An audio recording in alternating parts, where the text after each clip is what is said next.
Olá, que bom que você está por aqui novamente. Eu sou o professor Everton Castro, atualmente trabalho na Faculdade Adventista da Amazônia e você está na série de estudos intitulada Bíblia Responde. O estudo de hoje é muito interessante porque falaremos sobre a lei de Deus. Deixa eu introduzir a nossa reflexão de hoje te fazendo uma pergunta. Você acha que as leis são importantes ou atrapalham a sociedade? Bem, se você acha que leis não são importantes, sinto muito te informar que você está enganado. Eu me lembro que alguns dias atrás eu estava dirigindo aqui na capital do meu estado e houve alguma pane elétrica e os semáforos desligaram. Você não imagina o caos que aconteceu no trânsito. Os carros não sabiam se deveriam ir, se voltavam, um queria passar na frente do outro. Então o trânsito é um bom exemplo de como as leis são importantes. Um trânsito sem lei seria um caos. Na Bíblia encontramos diversas leis. Leis alimentares, leis sociais, leis de sacrifício. Porém, existe uma lei que se destaca. Por quê? Primeiramente, ela foi escrita pelo próprio dedo de Deus em 2 tábuas de pedra.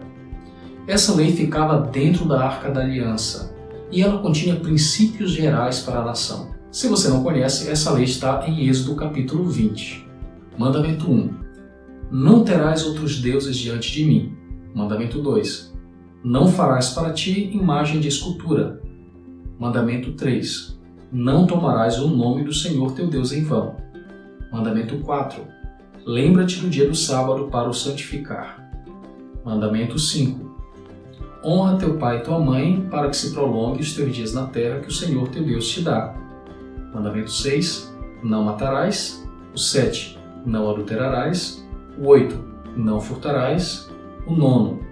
Não dirás falso testemunho contra o teu próximo. E o 10º, não cobiçarás nada do teu próximo. Eu li aqui em linhas gerais. Depois você pode ler com mais calma Êxodo 20, a partir do verso 3 na sua Bíblia. Algumas informações interessantes sobre os 10 mandamentos. Como eu mencionei anteriormente, eles foram escritos em 2 tábuas de pedra.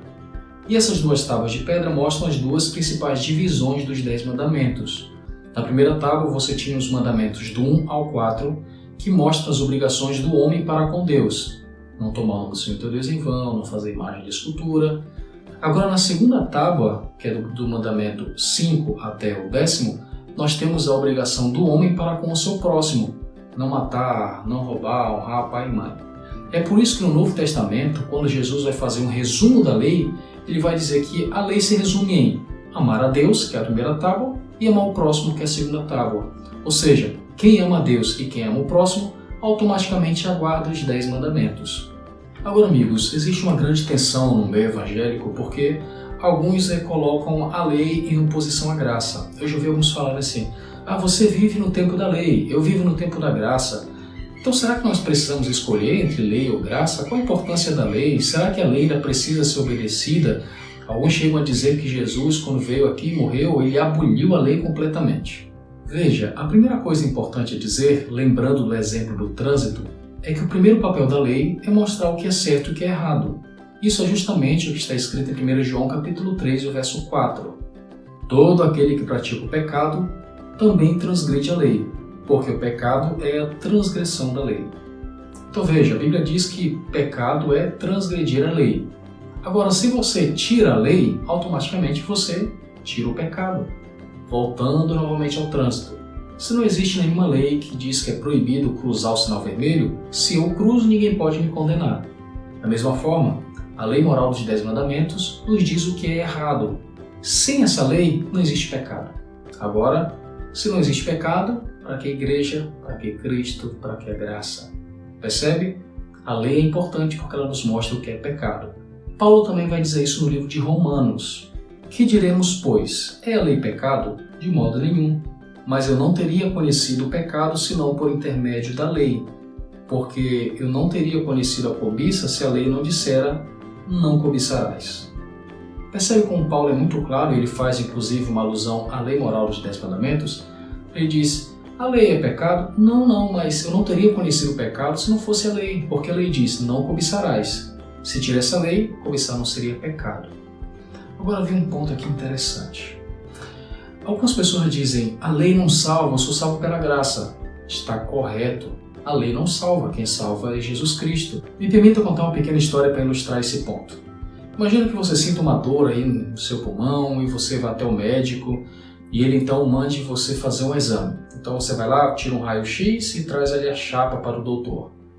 O doutor então olha para a chapa e diz, olha, aqui mostra que você tem uma mancha em seu pulmão, você precisa se tratar e aqui está o remédio.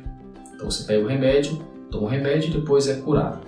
Veja, você tem aqui o remédio e tem a chapa do raio-x. O que te curou foi o remédio, mas eu pergunto, o raio-x foi importante? Obviamente que sim. Mas qual o papel do raio-x? Ele não te curou, mas mostrou que você estava doente. De forma similar, a lei também é como se fosse um raio-x. Quando nós olhamos para ela, nós percebemos que nós estamos doentes. Percebemos que nós cobiçamos, que nós matamos, que nós roubamos, que nós tomamos o nome de Deus em vão. Mas essa lei que mostra que eu estou doente, ela não pode me curar, mas ela aponta para o remédio, diz, olha, você está doente, vai em busca de remédio. E eu encontro a cura em Jesus Cristo. Agora, se eu tiro a lei, se eu tiro o raio-x, eu já não consigo enxergar a minha doença. Logo, eu não irei atrás do remédio. Então essa é a importância da lei na Bíblia. Bem, e quanto à questão da abolição da lei? Olha, eu já li a Bíblia toda várias vezes e eu te garanto que não existe nenhum texto que fale sobre a abolição da lei moral de Deus. Porém, existem alguns textos que são mal compreendidos. E um exemplo deste está em Colossenses capítulo 12, o verso 14. Tendo cancelado o escrito de dívida que era contra nós, que constava de ordenanças, o qual nos era prejudicial, removeu inteiramente encravando na cruz. Como nós pecamos e transgredimos a lei, Jesus veio morrer pela nossa dívida, pagando o nosso débito em relação à lei, mas não abolindo a lei. Voltando aqui ao trânsito mais uma vez. Imagine que você leve uma multa. E você vai até o tribunal e o juiz diga, olha, você tem que pagar essa dívida porque você transgrediu a lei de trânsito. Agora imagine que alguém entre lá e diga, não, juiz, pode deixar que eu pago. Então veja, a pessoa vai pagar a multa ou vai pagar a lei de trânsito? Logicamente a multa.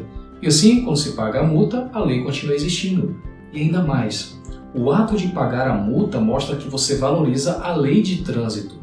Então, de certa forma, se Deus pudesse simplesmente abolir a lei ou fazer a lei parar de existir, Jesus não precisaria vir morrer. O ato da cruz é mostrando como a lei é importante para Deus. Tão importante que Ele mandou o seu Filho para pagar a nossa dívida em relação a essa lei. Percebe?